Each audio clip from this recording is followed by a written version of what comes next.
ẹ lò ọdún méjì nínú ẹ̀wọ̀n yẹn. ọdún márùn-ún ni mo lò àtọ̀sù mẹ́jọ mo lò 21 days ní police station nínú tó níná ọ̀sẹ̀ gbá mi lójú náà gbá mi létí. wọ́n nà yín ní police station. ọ̀nà mi ní wọ́n ọmọ mi wá pípẹ́ ọmọ mi ó pé lẹ́bọ̀ ọmọ gbé fóònù mọ́ ti pa fóònù. wọ́n ti gbé mi lọ kóòtù náà àti kóòtù wọ́n ti gbé mi lọ police station náà ti gbé mi lọ ẹ̀wọ̀n. ó dé wọn ìyá jẹ páànù sí mi lára ìyá jẹ ségèsì ńlá lẹ́wọ̀n ebi ibẹ̀ ni kòró bá mi ibẹ̀ lẹ́sà sí bá mi orí rẹ̀ ni màmá mi kú sí ibẹ̀ ni mo wà tí màmá mi fi kú. ẹ̀wọ̀n lẹ́wà tí màmá mi fi kú ẹ̀wọ̀n ni mo wà tọkọ mi fi kú. ẹ̀yin tí wà nílé ẹ káàbọ̀ sí orí ètò Unscripted with Jeff Owólẹwà náà ni àlejò tí mo gbé wá sí orí ètò ìṣẹ̀lẹ̀ kan ló ṣẹlẹ̀ sí wọn tí ó fi di pé wọ́n arrest wọn tí wọ́n fi di èrò ẹ̀wọ̀n. mọ́mí ìgbà wo lẹ jáde lẹ́wọ̀n? mo jáde ní 2024. ṣé ẹ lè sọ̀rọ̀ sókè mà káwọn ará lè. mo lè sọ̀rọ̀ sókè dáadáa. ok ẹ sọ̀rọ̀ sókè mà. mo jáde ní 2024 mo lọ sẹ́wọ̀n ní 2019. mo fẹ́ kẹ́ fi ẹnu ara yín sọ nǹkan tó ṣẹlẹ̀ gangan láti ilẹ̀. àìlẹ́yìn ló fìyà jẹ mí àìlẹ́yìn àti àìlówó ló fìyà jẹ mí jẹ́jẹ́ mi ni mo jókòó sí ṣọ́ọ̀bù ní bá pè mí ní bá lọ́mọ mi ń jà ní ẹ̀yìn pé wọ́n jà pé wọ́n gbé lọ sí state side. ṣé ẹ lè sọ̀rọ̀ sókè mà. ní bá náà gbé lọ sí state side mo ní bo ní jẹ́ state side lóṣogbo ń bí wọ́n ní state side lọ́dọ̀ àwọn ọlọ́pàá wọ́n ní wọn ò débi ọlọ́pàá níjọ́ wọ́n ti bí mi mi ìdọ́tọ̀ ọlọ́pàá rí ìmọ̀ bí wọ́n ṣe ń ṣe tó mo máa ń rí police station lọ́ọ̀kan ni ìdébẹ̀ rí ìmọ̀ tó ń ṣe ń tọ́ ọlọ́pàá èmi bá tún gbójú pé tó ìmọ̀ tí ń wù ń bẹ̀ mo bá jókòó ń gbòjọ́ kẹta náà bá pè mí àwọn ọlọ́pàá bá pè mí níyà ẹ sábíàmọ́ wọ́n ní kí n mo ṣe wọ́n ná mọ́mọ́ yín síbi láti jẹrin láti jàrún ẹ̀ tẹ̀ wá yọjú wọ́n ní kí n ṣe pé mi ìfẹ́ yọjú ìléwá tọlọ́pàá ní ìdé tọlọ́pàá rí ìmọ̀ tí wọ́n wí tọlọ́pàá náà bá ní kí n máa bọ̀ pé kò sí wàhálà kankan kí n wá gbọ́ ọmọ mi síta mo bá lọ ni mo ṣe dé police station ni wọ́n bá ní ọmọ mi jà pé kì í ṣe nǹkan tó lè kí n wá sóńdò fún kó máa lọlé mo bá ta lọ bá jà ó lóun ò tiẹ̀ bẹ́ẹ̀ yẹn gan jà pé nìyẹn yàn ń jẹ ni pé nìyẹn yàn ń jẹ ni pé lóun ó ràn lẹ́wọ̀n òní lórí kíni ló fẹ́ ràn lẹ́wọ̀n sí ó ló jẹ́ lówó kò fún un lówó ló ń lọ sí lówó ó ní ló bẹ̀rẹ̀ sí ní sọ̀rọ̀ sí òun ló náà dá tòun padà ó ló tàn òun ló bá ní ọ̀ọ́dá ní tó ń bá sọ̀rọ̀ mọ́ ni ó máa rán ẹ lẹ́wọ̀n ó ní táwọn já sínú oníkàtó fọ̀rọ̀ ọlọ́pàá ti wá gbé wọ́n sá ní kí n sanwó àsásánwó àmúsásó ń dòfó sájáde ń bò di bí oṣù kẹrin a sì ń à ń pò yí bẹ̀ wọ́n náà tún máa padà wá ń gbòjọ́ oṣù kẹrin náà bá wá náà bá bá nílé ó lọ ṣiṣẹ́ ó lọ bí iṣẹ́ tiẹ̀ náà bá wá gbé mi ń ṣọ́ọ̀bù kí n mo ṣe máa fọwọ́ gbà mí ń pàkọ́ lọ kí n mo ṣe náà bá ní sẹ́fẹ́ mi mo so ń dò fọmọ mi pé ọmọ mi pé kidnapper ni mo ní kidnapper kí ni ọmọ mi kò lè gbádẹ débi tí ó gbé yàn ọmọ mi ṣe kidnapper ó ti lọ bí iṣẹ́ gan láàárọ̀ yìí kì í ṣe kidnapper náà bá dàwọn àdúgbò bá ní àṣẹ́kọ̀ọ́mẹ́ni tó bá dà ní kò ti sẹ́ǹjẹ̀ mọ́ lọ́wọ́ nù bó ti sẹ́ǹjẹ̀ mọ́ lọ́wọ́ nu pé tó bá lóun ó ràn yàn lẹ́wọ̀n pé kò sí nǹkan tí ò lè ró mọ̀yàn lásọ kò sí tí ò lè ró mọ̀yàn lásọ bá ṣe gbé mi lọ́nu nígbà tó ọmọ mi gbọ́ pé gbé mi lọ ọmọ mi ò bá yọjú ẹ̀rù ń bàbà àwọn aládùúgbò bá ní kó má yọjú o pé tí wọ́n bá ti rójú tẹ̀ pé wọ́n fìyà lẹ́ẹ̀lẹ́ o pé tí wọ́n bá ti rójú tẹ̀ wọ́n fìyà lẹ́ẹ̀lẹ́ kó má yọjú o pé kó má yọjú o pé ni wọ́n rán lẹ́wọ̀n ló wí wọn o pé tí wọ́n bá sì ti táwọn ìyá bá táwọn ọlọ́pàá bá rí pé kò yọjú pé wọ́n fìyà lẹ́ẹ̀lẹ́ o mo lò 21 days ní police station nínú tó níná lọ́sẹ̀ gbá mi lójú náà gbá mi létí. wọ́n nà yín ní police station. ọ̀nà mi ní wọ́n ọmọ mi wá pípẹ́ ọmọ mi ó pé lẹ́bọ̀ ọmọ gbé fóònù mọ́ ti pa fóònù. wọ́n ṣe gbé mi lọ kóòtù náà àti kóòtù wọ́n ti gbé mi lọ police station náà ti gbé mi lọ ẹ̀wọ̀n. ó dé wọn ìyá jẹ páànù sí mi lára ìyá jẹ ségèsì ńlá lẹ́wọ̀n ebi ibẹ̀ ni kòró bá mi ibẹ̀ lẹ́sà sí bá mi ebi àwọn àbúrò tó tún jábúrò wọn bá tún sáré kátà gbówó yá wọn bá ra ń jẹ wà mọ ní jágbóúnjẹ wọlé ẹ̀wà tán fún wa ẹ̀wà ní òtó ọwọ́ kan báyìí níbẹ̀ kò sẹ́pọ̀ kò sátá kò sí kankan níbẹ̀ gàrí ẹ̀rí olókùúta ni kò ṣeé mu ìyà yìí pọ̀ tẹ́nìkan bá tún ṣe ẹsẹ̀ kan pínrín báyìí gbogbo aláàmọ̀ fòrókúnrá níbi òkúta gbogbo epo bò falafala lọ́n pọ́níṣì yín bẹ́ẹ̀. pọ́nísímẹ́ǹtì ọlọ́kọ̀ òjọ̀kan lónírúurú pọ́nísímẹ́ǹtì kásá máa fa ọ̀rọ̀ ọ̀gùn lẹ́yìn ọdún méjì pàtó mọ̀ rí pé wọn ò fi mí lẹ̀ lọ́mọ bá wá pètò gbogbo tá máa fi ń dá lára kan fi ayé lẹ́lẹ̀ ó máa kú sẹ́wọ̀n. ẹ lo ọdún méjì nínú ẹ̀wọ̀n yẹn. ọdún 5 ni mo lò àtọ̀sùn 8 nígbà tó mọ̀ mi tún dé wọ́n tún nọ́ọ̀kì rẹ̀ mọ́ mi wọ́n nọ́ọ̀kì rẹ̀ sọ́dọ̀ àwọn ọkùnrin wọ́n ti èmi náà mọ́dọ̀ àwọn obìnrin. nínú ẹ̀wọ̀n yẹn náà. bẹ́ẹ̀ ni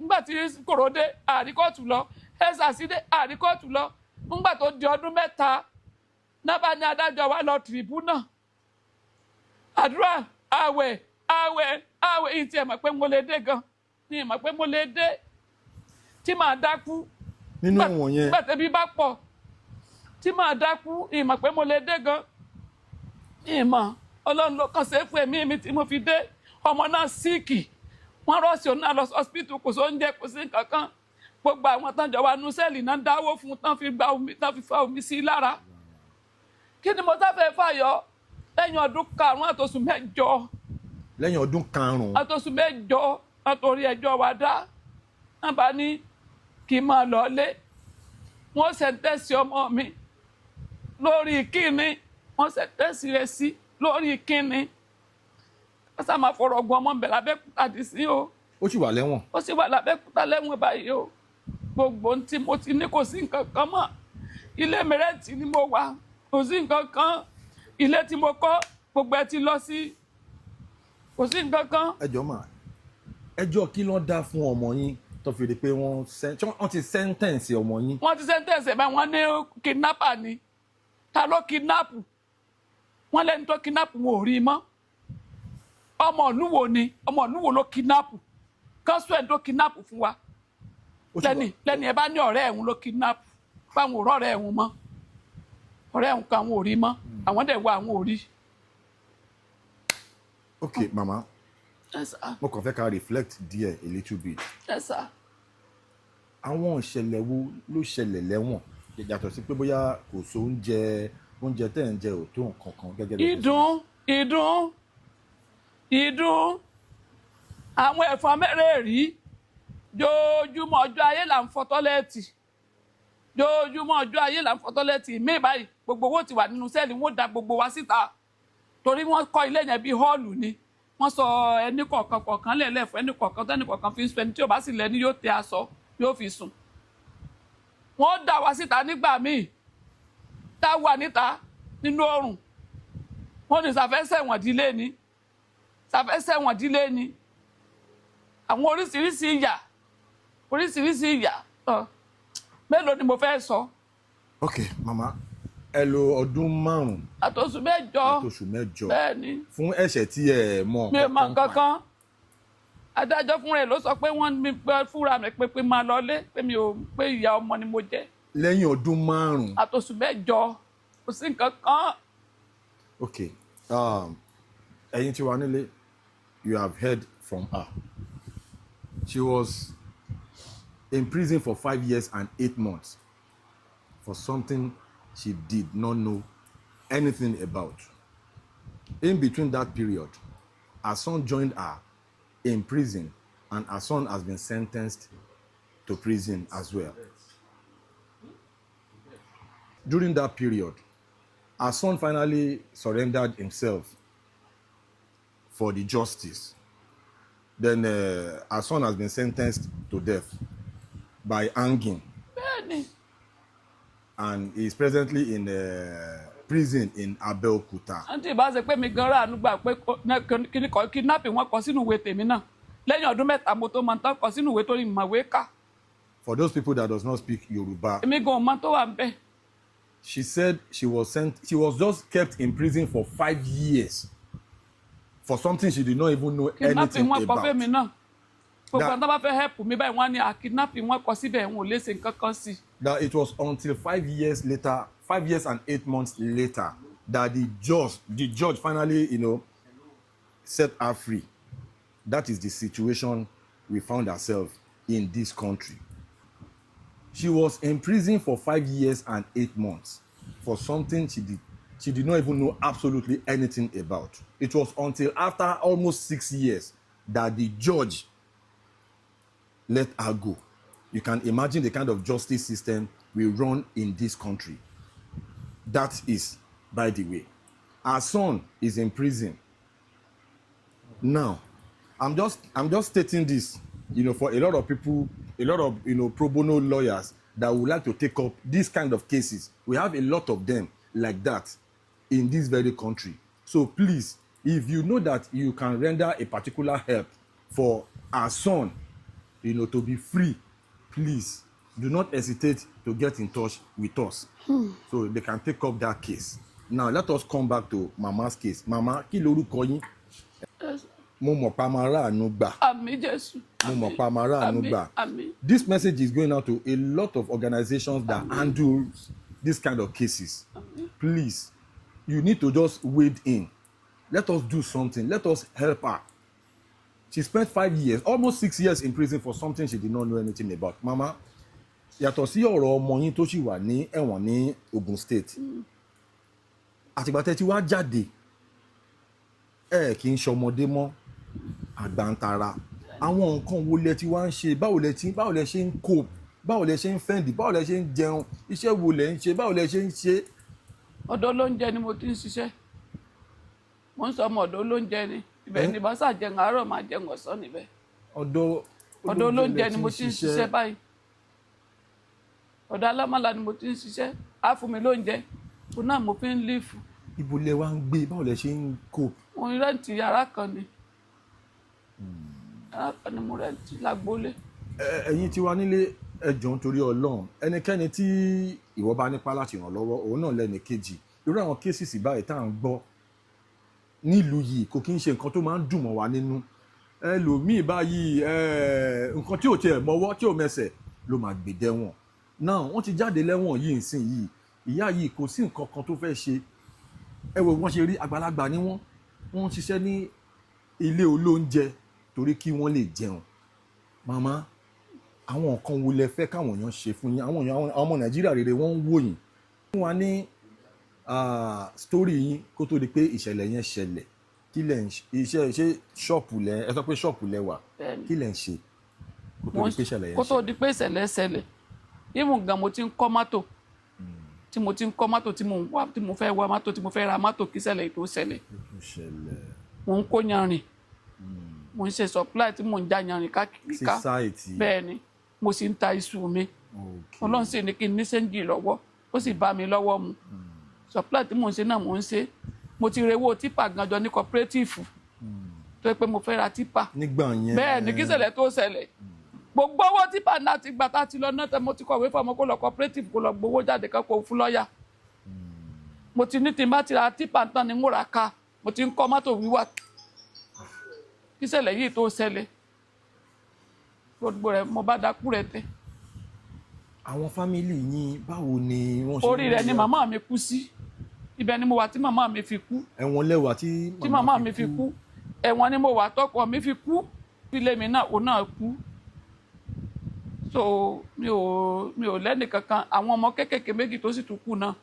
Bọ́n ṣe get admission báyìí tá à ń múra pé wọ́n wọ school báyìí ni wàhálà yìí ṣẹlẹ̀. Wàhálà yẹn ṣẹlẹ̀. So wọn ò níṣẹ́ kankan lọ àná múra pé àwọn wọ school náà ni. Àwọn iná tó ṣẹlẹ̀. Àwọn iná forí jágbó ká ni. Wọn ò rí school yẹn lọ. Ìkan tó tẹ̀ lọ school Èkó ló wà báyìí jẹ. Ó lọ sọ ọmọ ọ̀dọ̀ ní fífi ara rẹ̀ ní school.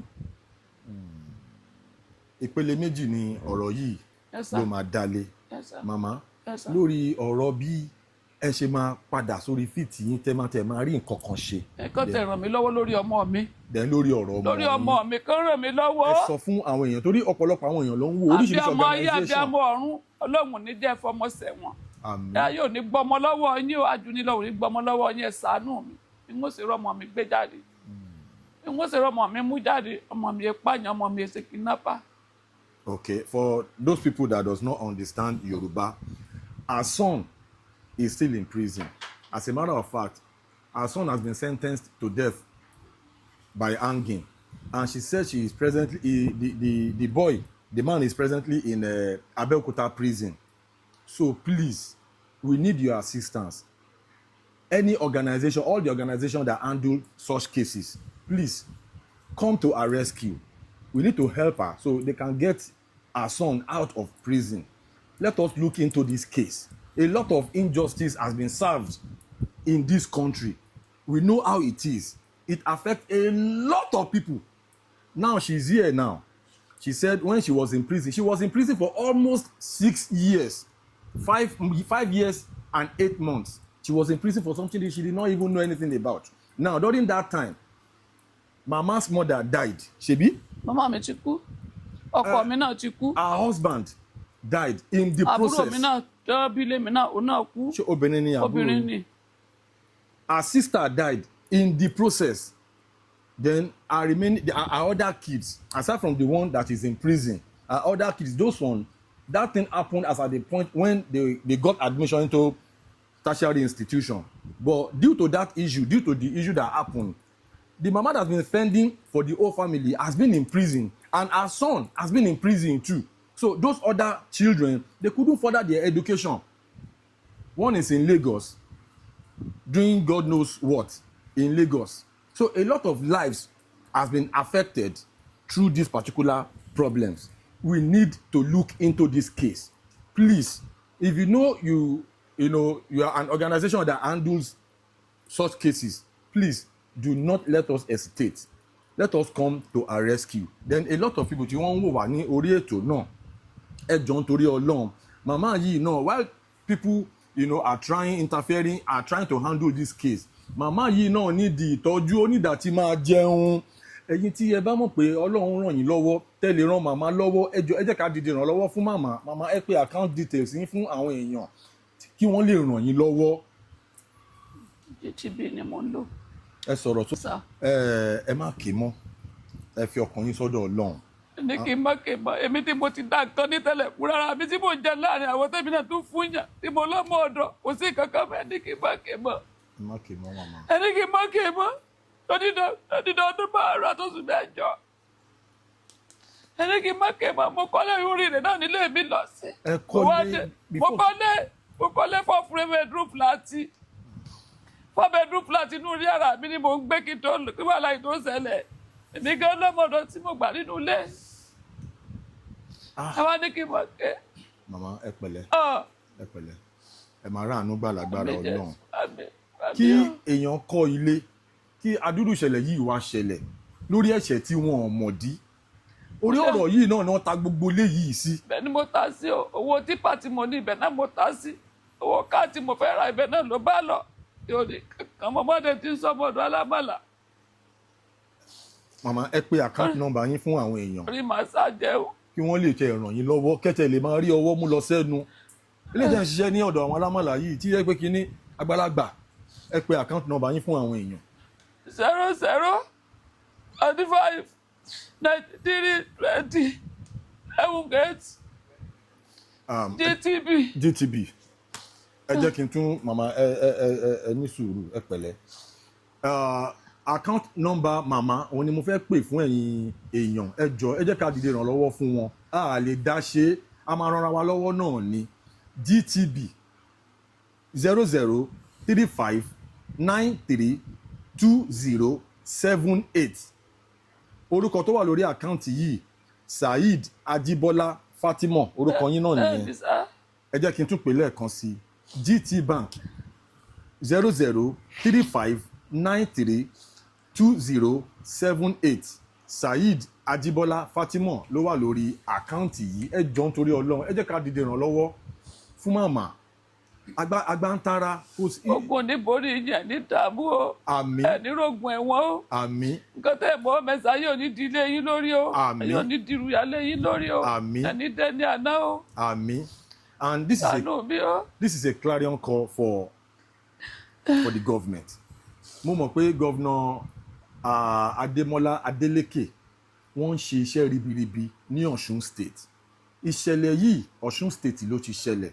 Ẹ jọ̀ọ́, let us look into our justice department, the Nigerian police force. Ẹ jọ̀ọ́, ẹ ń try but àwọn ìṣẹ̀lẹ̀ báyìí tó wà avoidable ẹ jẹ́ ká máa avoid, ẹ má jẹ́ kó máa ṣẹlẹ̀. Èèyàn kan lágbára, ó ní connection, ó wá fìyà jẹ èèyàn kan, ó ló máa rán lẹ́wọ̀n, ó dẹ̀ rán lẹ́wọ̀n náà for no reason, just because he has the connection. Àwọn kan báyìí kò yẹ kó máa ṣẹlẹ̀ ní àwùjọ wa. Ẹ jọ̀ọ́ ẹ jẹ́ ká dẹ́kun ìwà ìbàjẹ́ báyìí, ìwà ọ̀dájú. Èèyàn ẹgbẹ́ wa kò ń torí pé òun mọ èèyàn kan àbí méjì ẹ fìyà jẹ wọ́n, ẹ fẹ́ punish ọmọ, ẹ mú ti màmá lọ lo ẹ̀wọ̀n 5 years and 8 months. ẹ mọ̀ kankan láìdé gbogbo nǹkan tí ìyá yìí ní ló tà, ìyá tó ti nílé lórí ó tà. àwọn lọ́ọ̀yà kan gbá mi ṣeré rí. ìyá tó ti plan àti ra mọ́tò, gbogbo owó tó fi ṣe business, gbogbo ẹ̀ pátá ló tà lórí kéèsì yìí almost 6 years. Kéèyàn ta everything, àwọn ọmọ wọn tó fẹ́ lọ sí school, so gbogbo àwọn cases yìí ẹ jọ̀ọ́, let us begin to look into all these cases. There are a lot of them like that tó sì wà lẹ́wọ̀n tó jẹ́ pé nǹkan tí wọn ò mọ̀dí rárá, ẹlòmíì owó bẹ́ẹ̀lì báyìí ló fi wà lẹ́wọ̀n fún 10 years. Kò yẹ kó máa ṣẹlẹ̀ bẹ́ẹ̀. ó wà bẹ́ẹ̀ dáadáa. Gọ́vnà Adémọ́lá Adélékè ẹ jọ̀ọ́, I know you are a man of the people. A mọ̀ pé ẹ ní human feelings. Ẹ jọ̀ọ́ àwọn cases yìí ẹ jẹ́ ká máa, let us look into them. Àwọn tí kò ṣẹ̀ ẹ má jẹ́ ká máa jù wọ́n sẹ́wọ̀n. Ẹ wo nǹkan tí ìyá yìí go through nísìn. Ẹ̀yin tí wà nílé ẹ̀bẹ̀ lábẹ́ o, ẹ̀bẹ̀ lábẹ́ màmá ẹ tún bẹ̀ àwọn ará ilé, ẹ bẹ̀ wọ́n. ọbẹ̀ yín ni ẹ ṣàánú mi o, gbogbo oríṣiríṣi àwọn nǹkan tí mi ò mọ̀ tẹ́lẹ̀ ló ń yọ sí mi lára. Báwo lẹ ṣe wá ń tọ́jú ara yín? Tí bá ti ṣiṣẹ́ náà bá ti fún mi lówó náà mò ń fi tọ́jú ara mi. Jọ́ ní gbogbo ọ̀nà fún dùn mí tí ó gbà yẹn ń dùn mí, lótútù àyà ló rọ́ sí mi níbi òtútù táwọn torí kò sí wíńdò kò sílẹ̀kùn bí tá a wà. Ó ní. Ẹ pẹ̀lẹ́. Ẹ sá. Lórí ọ̀rọ̀ ọmọ yín náà, ọmọ wọn sì wà ní ẹ̀wọ̀n, wọ́n ní wọ́n dájọ́ kú fún ọmọ wọn, ẹ̀wọ̀n ní Abẹ́òkúta ni ọmọ wọn wà. Ẹ jọ̀ọ́ ẹ jẹ́ ká gbárùtì ìyá yìí, let us look into this case. Orí kéèsì yìí náà ni ọkọ wọn kú sí, ìyá wọn kú sí, a lot of things ti ṣẹlẹ̀. Ẹ jọ̀ọ́ ẹ jẹ́ ká gbárùkù tì wọ́n, ẹ jẹ́ ká ràn wọ́n lọ́wọ́ ká lè yọ ọmọ wọn kúrò nínú àjàgà ayé tí ọmọ yẹn wà. Àjàgà ni o, àjàgà ni o. Màmá àjàgà ni ẹ ṣàánú mi o, mo dúpẹ́ o, mo dúpẹ́ lọ́wọ́ gbogbo ẹ̀yin ará ilé, ogun ò ní borí yín, ọ̀tá ò ní ṣàṣeyọrí lórí yín o. Àmín. Má jẹ́ mọ́tò ò ní ṣẹlẹ̀ yín lórí o. Àmín. Aláìbí ìran ibi kò ní ṣẹlẹ̀ síṣẹ̀dá yín, ẹ ṣé mo dúpẹ́ o, mo dúpẹ́ o. Àmín. Ẹ pẹ̀lẹ́ mà. Ẹ sá. Ẹ pẹ̀lẹ́, ẹ máa ráàánú gbà lágbára Ọlọ́run. Mi Ọlọ́run. Ká fi àsìkò yìí pe nọ́mbà yín fún àwọn èèyàn tó bá fẹ́ reach out sí yín kán lè béèrè details nípa case ọmọ yín. Ẹ tún pè. 07 66 93 77. Ẹ tún pè lẹ́ẹ̀kan sí mi. 890. Màmá ẹ jẹ́ ká ní sùúrù, mo fẹ́ kẹ́ pè é dáadáa káwọn èèyàn lè gbọ́ dáadáa. 07 66 93 77 90. Nọ́mbà màmá ni ẹ ti gbọ́, ẹ feel free láti pè wọ́n, ẹ béèrè ọ̀rọ̀ lọ́wọ́ wọn fún àǹfààní àwọn tó máa fẹ́ dá sí kéèsì ọmọ wọn tó dájọ́ kú fún tó wà lẹ́wọ̀n l'Abẹ́òkúta. Ẹ pè wọ́n, ẹ jọ̀ọ́ ẹ dìde ìrànlọ́wọ́ sí màmá yìí, àgbàlagbà ni ìyá yìí, gbogbo náà láníyà ńlé, àwọn tó ní ìyá ńlé kọ́ lọ́n forí jì ìyá wa tó ti kú, kò ń ṣe nǹkan tó easy. Ìyá àgbàlagbà ẹ wo irú wàhálà tí wọ́n kó wọn sí lórí nǹkan tí wọ́n mọwọ́ tí wọ́n mẹ́sẹ̀. Màmá Ọlọ́run á ṣe ètò dá ní agbára Ọlọ́run, ẹ máa rí àánú gbà lágbára Ọlọ́run. Ẹ̀yin tí wà nílé ẹ ṣé gan. Unscripted lẹ́tọ̀ with Jeff Owólẹ́wà. God bless you for watching. Bye.